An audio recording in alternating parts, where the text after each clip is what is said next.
یہ قرآن آفاقی کتاب ہے، یہ تا صبح قیامت ہر ایک کے لیے رہنمائی کا سامان کر رہا ہے۔ قرآن مجید نے خود ارشاد فرمایا ہدی للناس وبینات من الہدی والفرقان، یہ لوگوں کے لیے ہدایت کا سرچشمہ ہے۔ اور پھر قرآن نے یہ بھی بتایا ان ھذا القرآن یہدی للتی ہی اقوام، یہ ایسے راستے کی رہنمائی کرتا ہے جو سیدھا راستہ ہے۔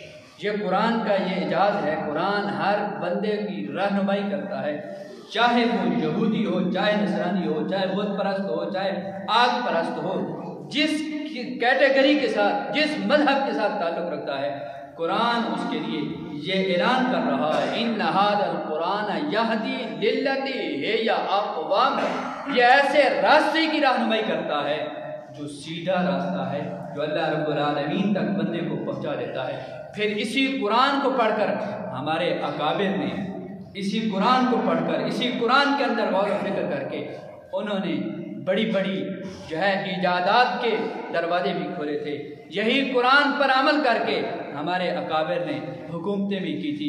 کسی شاعر نے آج اس موجودہ دور کے دکھ کو بیان کرتے ہوئے اس نے کہا کہ وہ معزز تھے زمانے میں مسلمان ہو کر، ہم خوار ہوئے تارک قرآن پر۔ آج ہمارے ساتھ یہ ظلم کیا جا رہا ہے، چاہے وہ سویڈن ملک ہو یا کوئی اور ملک ہو۔ یہ آج جسارتیں، یہ ناپاک ارادے، ناپاک کوششیں اس لیے کر رہے ہیں۔ میرا بھائی، قرآن جس طرح اترا تھا اسی طرح قرآن موجود ہے، تا صبح قیامت قرآن موجود رہے گا۔